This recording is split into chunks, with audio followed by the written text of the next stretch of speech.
Hi and welcome back to this tutorial on how to write a theme with variations. So we're writing this for violin and piano in G major. We're on the third variation here, and we're just going to finish off the first part of this. What I've done is I've already copied in the theme to guide us, and we're going to be following that theme effectively in the violin with piano accompaniment. So we're here, we just need to finish off these next two bars. So we've got this pattern going on of sort of D's, then arpeggios up, and then more octave tremolo with D coming down, and then G's, and then the modulation on the dominant seventh of D major. And here we need to, we could change the harmony a little bit here. Instead of going from 1 in D major to 2 to B, we could go from 1 to 6, so let's try that. That needs to be up here.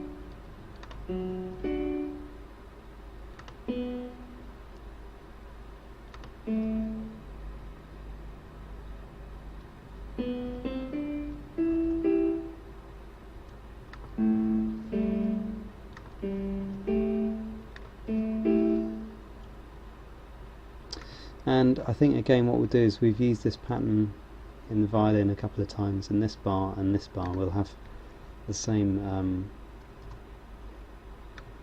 idea here.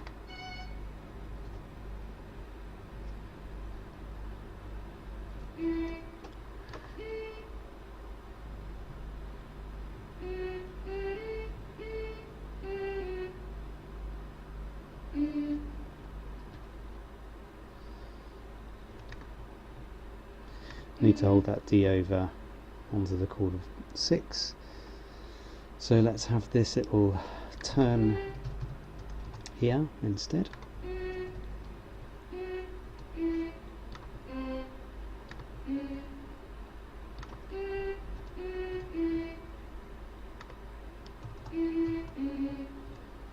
And in the piano part,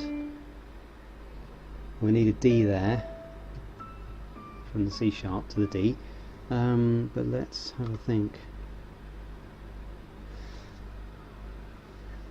Yeah, let's do this.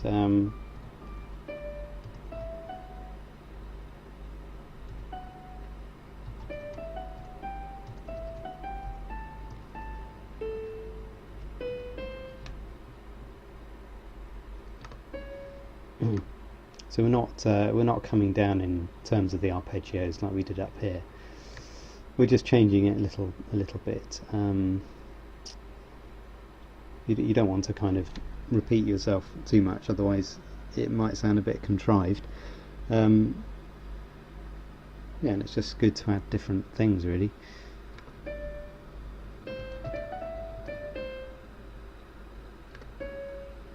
So we've got kind of little scales here. And we can finish that on a scale.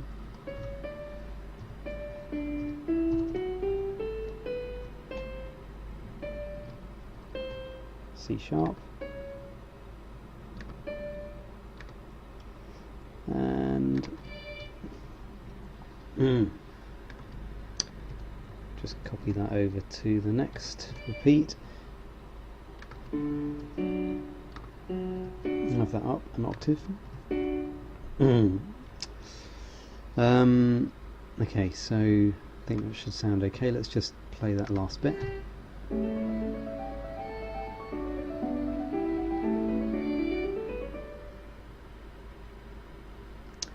Yeah, it sounds fine apart from that D up there.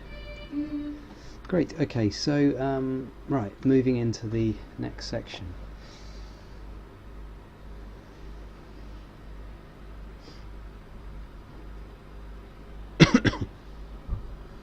So here we probably want to, as we did in the first bar, have this kind of octave tremolo, obviously on the E this time, so we're on E7 here,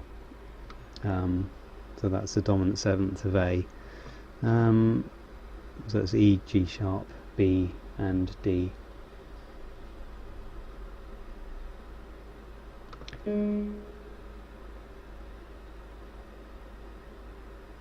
mean, we could, I'm just thinking in terms of, it'd be nice to have, we could cross over hands here just for a bit of interest. So let's just have two voices, and we can have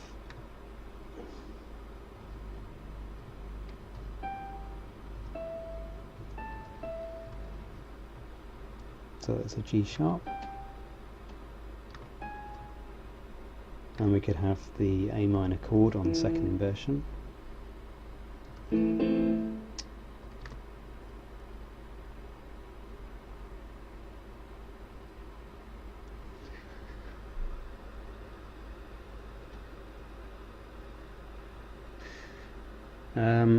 Just thinking now that we could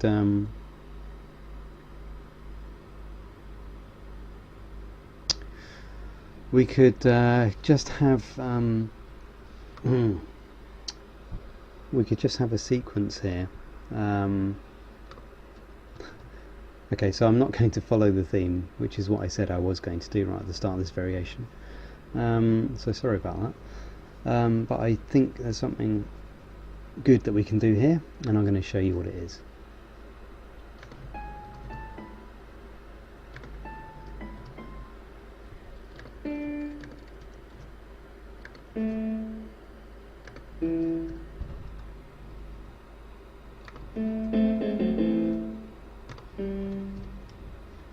Okay, so we've got this G sharp going to the A, going to the B, going to the C, and we'll have in the top line, because we've got to go to the A chord here.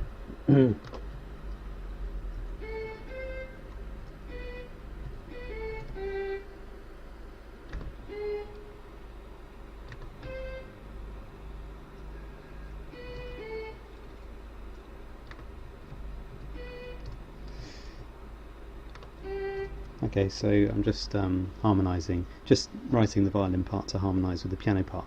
So if you hear this now,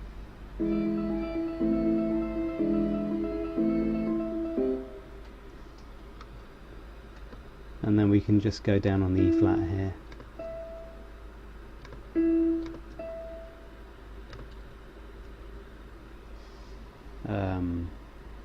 Just going to put a few bars in.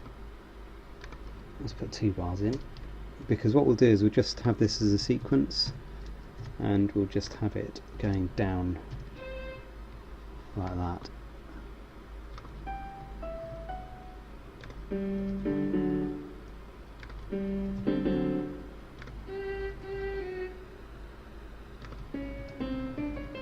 Just turning these back into D naturals.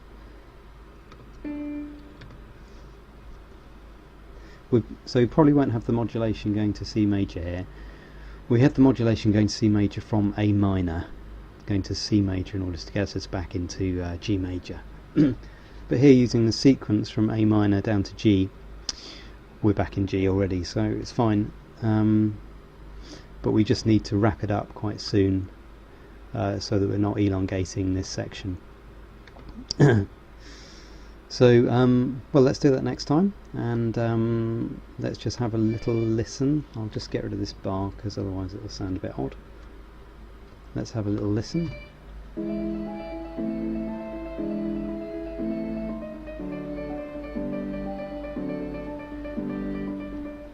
I think that sounds alright. Let's just have this up on the E. Oops. Up on the B, sorry.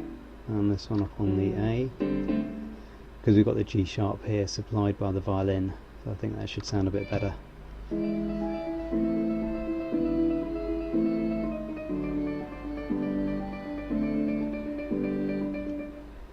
Okay, brilliant. So please do subscribe, and I'll see you next time.